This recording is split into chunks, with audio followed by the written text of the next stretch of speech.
Our PowerPoint today is on the Haitian culture. Julie Edwards and myself, Kelly Mullen, chose the Haitian culture because we plan to possibly do a mission trip to Haiti, a medical mission trip that is. We've had several friends who have done that before, and we thought this would be a good way to learn more about the Haitian culture. First of all, Haiti is located in the Caribbean. It's the 149th largest nation in the world. The population of Haiti is a little over 9 million people. The people of Haiti are referred to as Haitians. How they communicate. The characteristics of Haitians are that they are most of African descent. Their primary language is Creole. However, 10% of Haitians still retain and use the French language. Direct eye contact is customary in Haiti. However, with people of authority, it is not customary. They refrain from looking directly into the eye of those with authority. When you enter a room, you would be expected to greet everybody, whether that be a healthcare professional or in a social setting. The family roles. The Haitian people believe that their children are a gift from God. They go to great lengths to make sure all their children's needs are met. They utilize not only their family, their extended family, and their community when it comes to raising their children.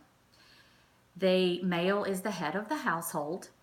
However, over 80% of the unions in Haiti are common law unions. And men, it is very common for them to practice polygamy.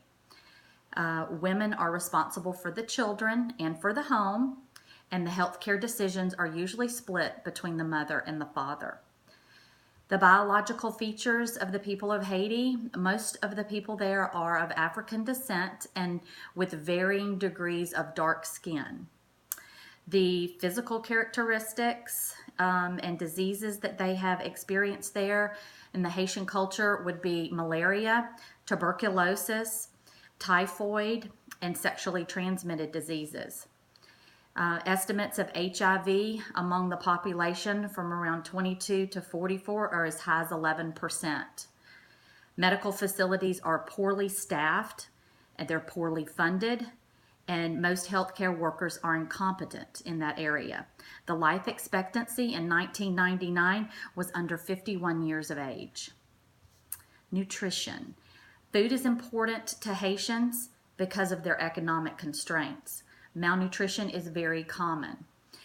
Haitians eat their largest meal in the middle of the day and reserve eating soups or cereals for dinner, and mostly coffee and bread for breakfast. The men are served the largest portion because they are considered to be the providers for the family. Haitian cuisine both has French and African influence, and Haitian people do not eat cottage cheese, they don't eat yogurt, and they don't eat runny eggs. Regarding childbirth and pregnancy, family planning is not something that's openly discussed in the Haitian culture. Many Haitian women work while they are pregnant because it is not considered to be a disability. It is a normal body function, so they continue to work. And most Haitian women do not feel the need to seek prenatal care other than unless they felt something was going wrong. Usually they go through their pregnancy without medical treatment. Many Haitians are also afraid of C-sections, and usually a female relative is present at the birth, not the father, and it's not as a birthing coach, it's just as a support system. Most Haitian women breastfeed when they deliver their child and for many months after. And Haitian men are not circumcised in this culture. Death rituals. Most Haitians do believe in life after death. They also believe in zombies, where humans are brought back to life after dying. Traditionally, Haitians prefer to die at home, but when they are immigrants in the United States, the majority do die in hospitals.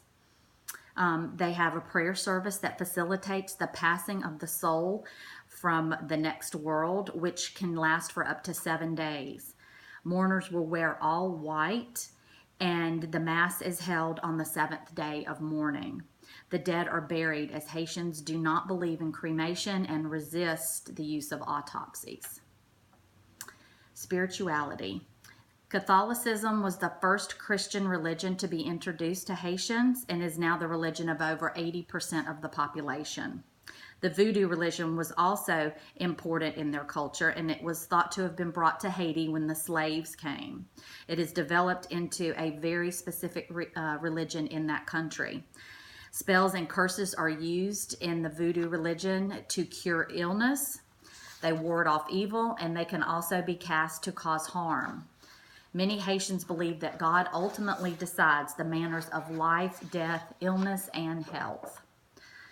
As far as high-risk behaviors, social drinking and smoking is common in the Haitian culture, as well as sexually transmitted diseases.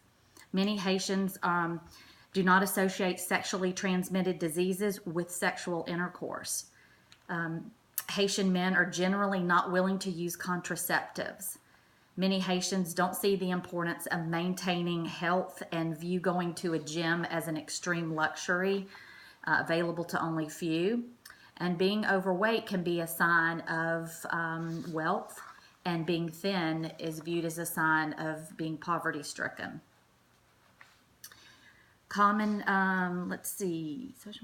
nutrition. They believe that the physical health is maintained by a proper diet, cleanliness, and rest. Excessive fear, anger, sadness, and stress, they believe, contribute to illness. Illness is often believed to be a result of doing wrong also.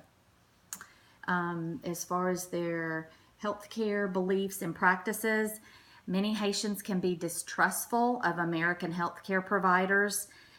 They believe that they are discriminated against. In the early 1980s, shortly after the discovery of HIV and AIDS, Haitians were blamed for bringing the virus to the United States, and they were also considered to be carriers of TB. Okay.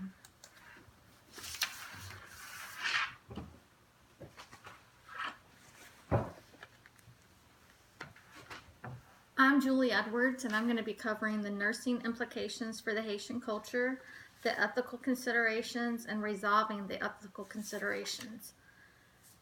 The nursing implications for the Haitian culture. It's important to be sensitive to the Haitian culture when providing care. A handshake is an acceptable greeting in the Haitian culture. However, people do not generally embrace members of the other sex. It's important to keep in mind the significance of voodoo religion in the Haitian culture and to not impose our own beliefs or prejudice when providing care to the Haitians. Haitians will make eye contact with friends but will avoid eye contact with people of authority. When seeking treatment, it is custom for Haitians to seek out religious leaders for intervention instead of medical treatment. One of the ethical considerations is one of the major issues when combining Haitian and American culture with regard to healthcare practices is deception versus truth-telling. Haitians take the position that it is better not to know than maintaining annual physicals and checkups, as stressed in our Western culture, even though early detection is strongly suggested. Confidentiality is very important to Haitians, and laws such as HIPAA are not recognized in their country. For this reason, Haitians do not like to use medical facilities in their community because they're afraid that their confidentiality will be compromised. Some key points to resolve these ethical considerations would be to encourage participation in healthcare programs that would attract interest from the Haitian community when educating Haitian immigrants. Focus on the entire community, not just the individual, as they are family-first thinkers. Improve access to healthcare and legal assistance, especially for immigrants, as well as offering English as a second language, and financial assistance for those living in poverty.